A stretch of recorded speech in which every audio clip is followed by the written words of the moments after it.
So I think you've got this. I believe it's on the front of the research paper. Am I correct? I think I am. So if you want to have a quick look at this, we'll go through this relatively quick. This is sort of that little outline here that I'd like to give you before every unit.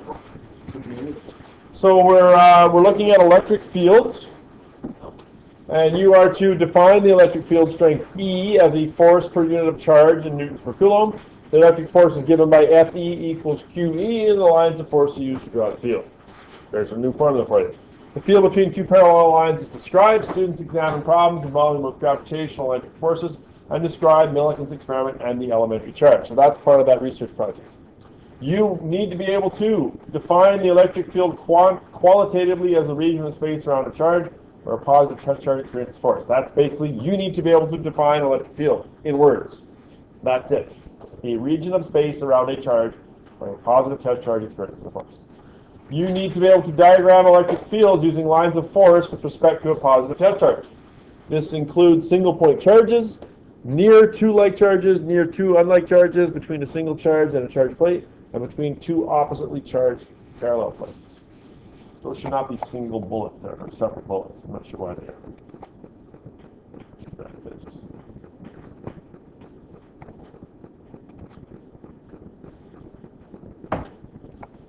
You need to be able to define the electric field quantitatively as a force per unit of charge.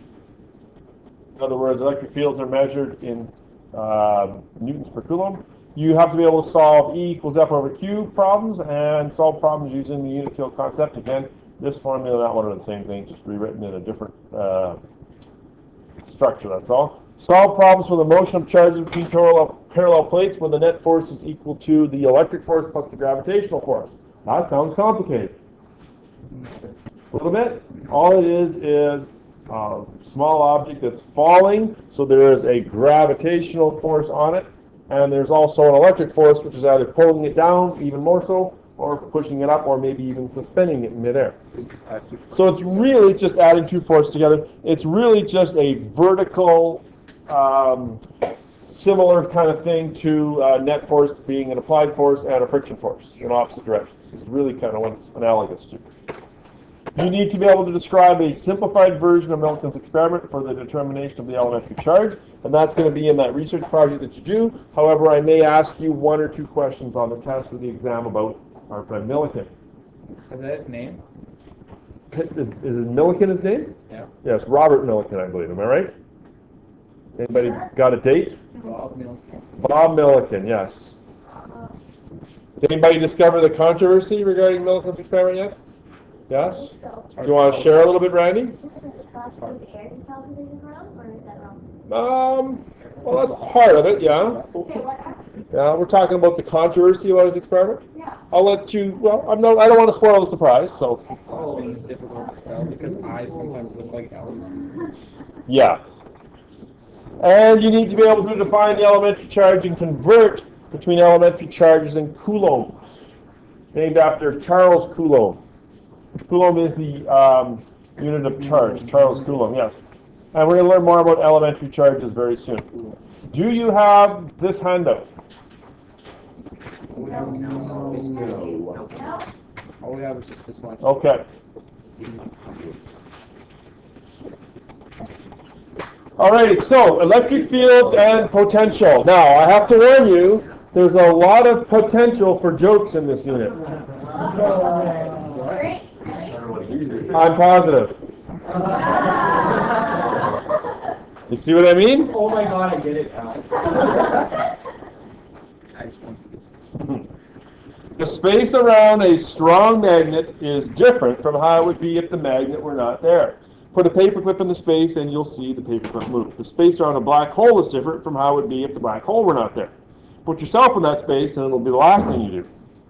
Similarly, the space around a concentration of electric charge is different from how it would be if the charge were not there. If you walk by the charged dome of an electrostatic machine, such as a Van de Graaff generator, for example, you can sense the charge. Literally, the hair stands up on the back of your neck, right? Hair on your body stands out just a tiny bit if you're more than a meter away and more if you're closer. Why more if you're closer? Stronger field strength, exactly. The space that surrounds each of these things, the magnet, the black hole, and the electric charge, is altered. The space is said to contain a force field, right? If it's an electric charge, then it's a electric field. If it's a black hole, then it's a gravitational field. And if it's a magnet, then it's a magnetic field, right? Okay? Those are all force fields. Those are subsets. A force field is the broad category. Thank you, Casey. Okay. So yes, force fields do exist, not just in science fiction movies.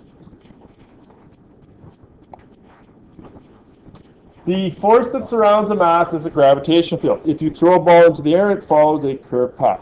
Earlier chapters showed that it occurs because there's an interaction between the ball and the earth, between their centers of gravity, to be exact. Their centers of gravity are quite far apart, so this is action at a distance. If you imagine the earth here, which I'll draw in blue, oh, stop doing that.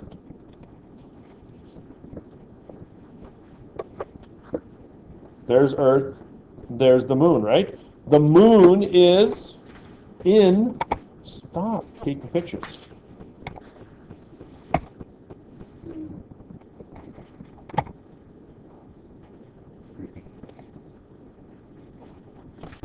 I'll try again.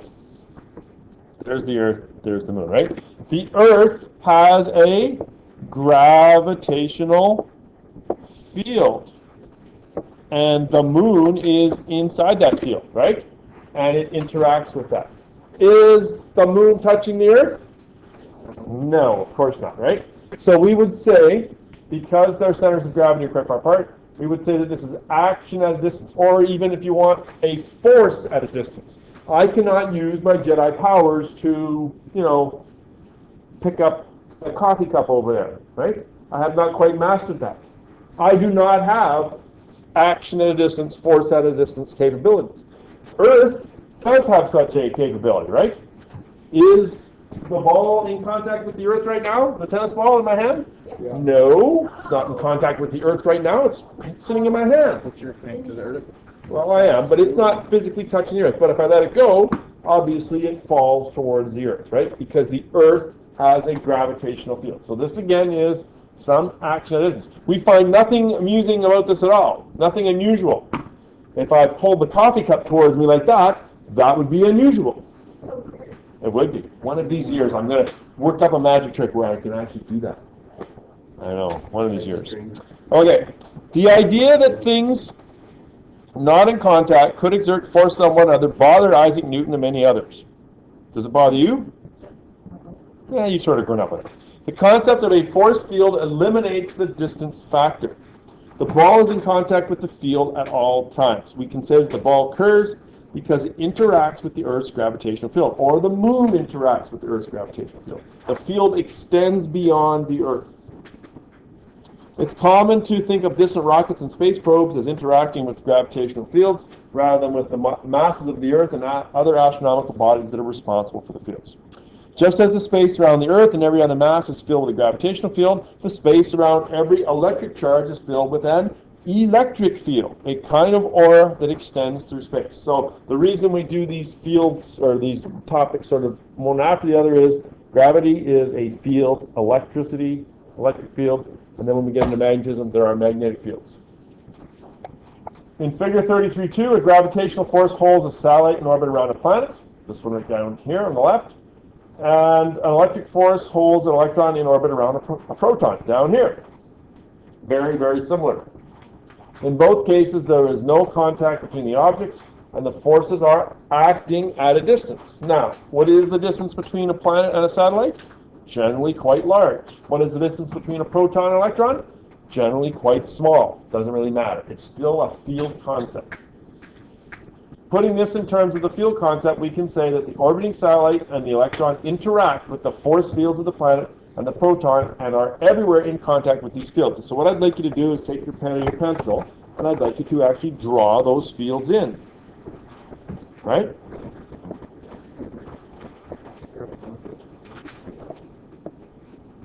Okay, so there's the gravitational field, and you'll notice that the satellite is within the field lines.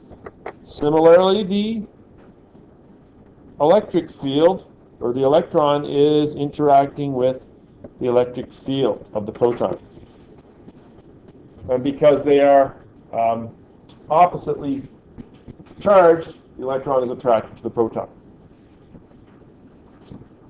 In other words, the force that one electric charge exerts on one another can be described as the interaction between one charge and the electric field set up by the other.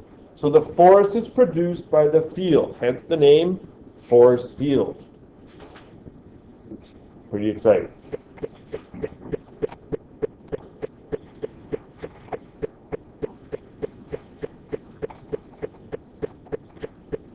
An electric field has both magnitude and direction, making it a vector. An electric field has both magnitude and a direction, making it a vector quantity. Its magnitude or strength can be measured by its effect on charges located in the field. Imagine a small positive, air quotations, test charge that is placed in an electric field. Where the force is greatest on the test charge, the field is strongest, of course. Where the force on the test charge is weak, the field is small. Okay, and then there's a footnote here.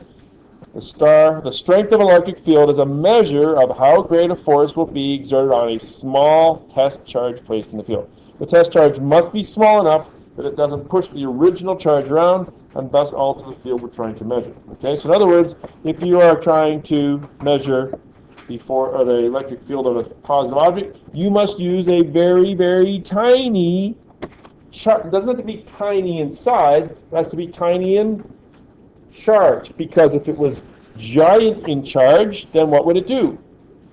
Well, if it was positive, it would make it go that way, and if it was negative, it would make it go that way, and that would alter the field.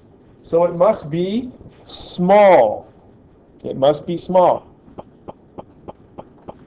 The test charge must be small enough that it doesn't push the original charge around and thus alter the field we're trying to measure. If a test charge Q, and we use the letter Q for charge, I know it's weird. Why don't we use the letter C for charge? Almost. C is already something. You know, in Einstein's famous equation, E equals mc squared. What does the C stand for? Speed of light. It's kind of important, so they can't use it, so we use Q because it's the next letter in the alphabet. After D and then all those other ones. Yeah. I don't know why they use Q. As Steve pointed out, charge is measured in coulombs. It's a capital C for coulombs, so that kind of works out too. So if a test charge Q experiences a force F at some point in space, then the electric field E at that point is E equals F over Q. And that, my friends, is really the only new formula you're going to learn. Really. Well, you'll likely disagree with me later, but it's probably true. Well, you'll say, I haven't seen that formula before, but it's really just a rehash of a different one. Electric field strength can be measured in units of newtons per coulomb. That was on the outline. That's something you need to know.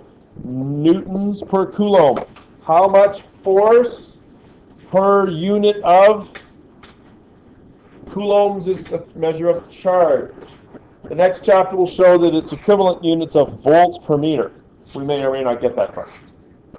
But for sure, you need to know about newtons per coulomb. Okay, so what about these electric field lines? Are they at all similar to gravitational field lines? And the answer is, well, of course. It's just a different type of field lines. Allow me to explain. Since an electric field has both magnitude and a direction, it is a vector quantity, can be represented by vectors.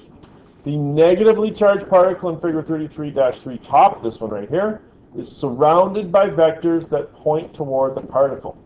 If the particle were positively charged, the vectors would point away from the particle. The vectors always point in the direction of the force that would act on a positive test charge. You should underline that. I said before that the test charge must be small. Scientists have arbitrarily decided that the best charge to measure with is positive. Why? No idea. 50-50. They could have said negative, but they didn't. Turns out Ben Franklin was actually wrong about that whole positive and negative thing, by the way, too. You want to look that up? It's an interesting story. Ben Franklin was the guy that came up with the positive and the negatives, but the way he described it, they should actually have been reversed. It's that whole idea about, you're just getting me off track, aren't you?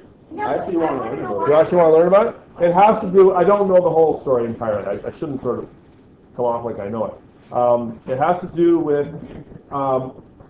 they always thought that it was the proton, the positive charge that was moving, but it's not actually that, it's actually electrons. And it actually causes us quite a bit of grief, because when we talk about current, anybody from electronics in here?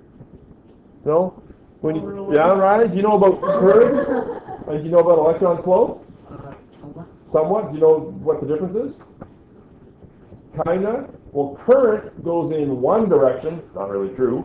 Electron flow goes in the other direction. So actually what electricity is actually electrons moving in this direction, but because of silly old Ben Franklin, they talk about the current going the other way, which isn't really the truth. So why is Ben Franklin so good at this one? Really, he was just wrong. Well, he guessed and he guessed wrong, right? He did a lot of good things, you know?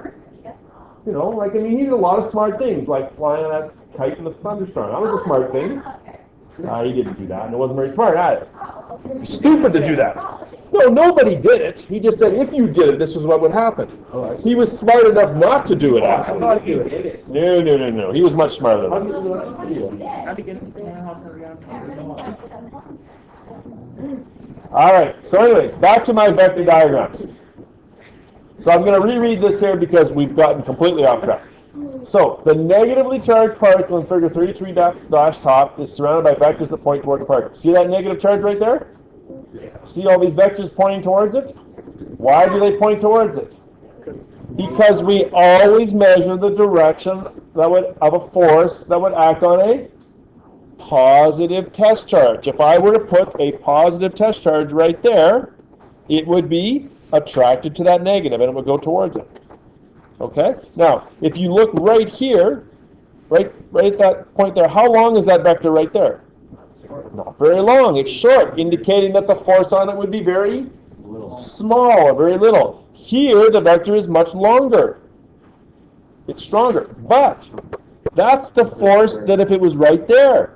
But what if the force was right there? Well, it'd be about the same. And what if it was right... No, leave that. If I were to draw force vectors from every point imaginable, what would happen? Everywhere I'd be like black. It would just be like this, wouldn't it? It'd be completely black. It would be filled with little tiny vectors far away, and it would be filled with big vectors really close, and it would be nothing but black. It would be virtually unreadable. Such a diagram would be totally unreadable. So in other words, Peyton and Joey, we do not use vectors to show fields.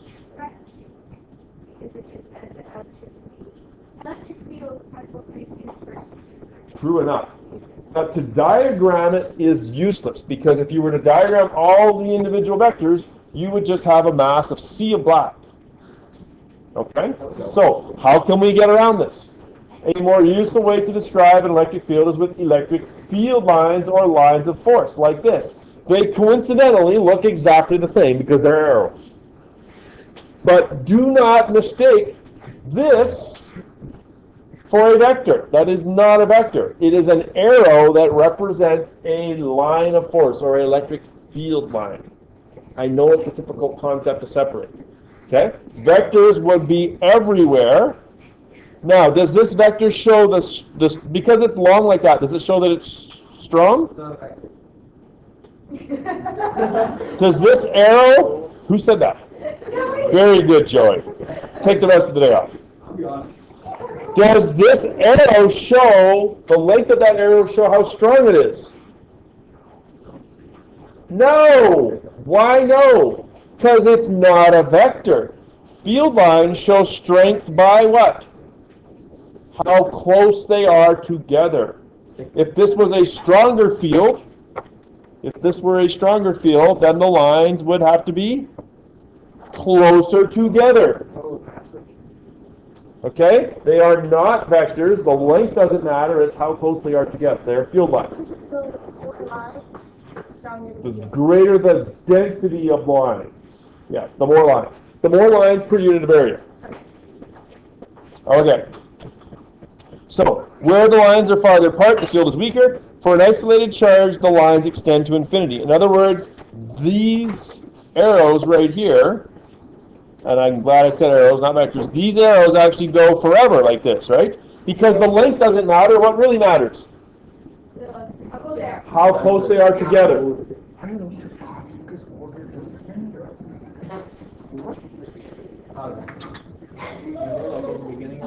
For an isolated charge, the lines extend to infinity, while for two or more opposite charges, the lines emanate or start from a positive charge, terminate on a negative charge. Some electric field configurations are shown in figure 33.4, this one right here. Okay? And this is for a positive test charge. This is for a positive charge and a negative charge. Notice that the lines are pointing away from positive and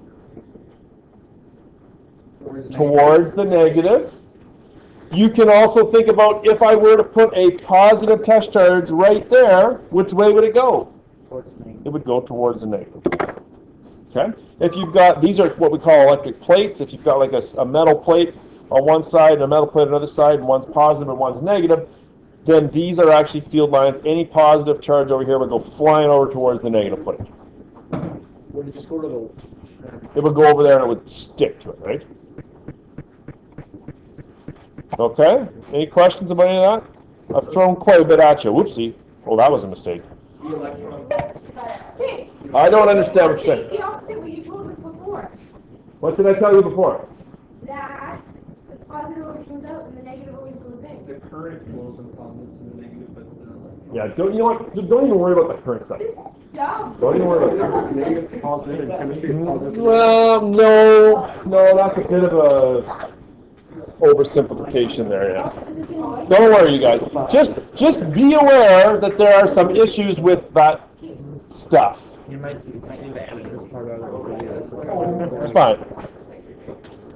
All right. Photographs of field patterns are shown in these pictures here, and you have them as well, right?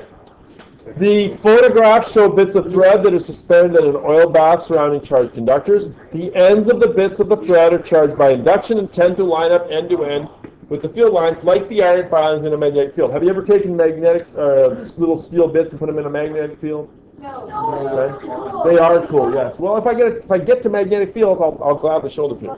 Yes. Notice between the plates, the threads are aligned parallel to each other. The field has a constant strength between the plates. Okay, so one of these is positive and one of these is negative. Can you tell from this picture which one is positive and which one is negative? Why not? No, they're not different. All you can tell is that one is positive and one is negative, right? It could be like this though, right? You can't tell if the field goes this way or if the field goes this way. Oh no, sorry, this one is not the same, is it? Yeah. You're right, what am I saying? The other one's like, This one is not the same at all. goes out. So what is this one then? That one is positive. Like charges.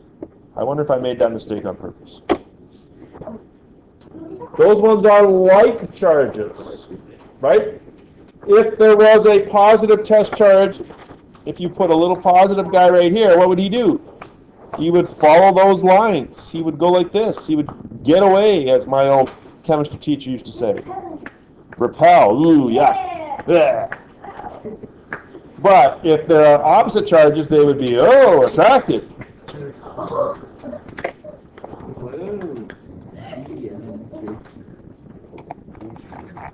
If you've got a series of plates, how would you describe these lines in here?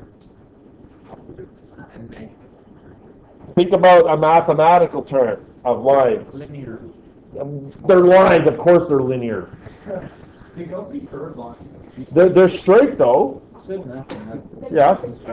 Okay. It starts with P, and it describes lines that are straight. No. Parallel. They are parallel.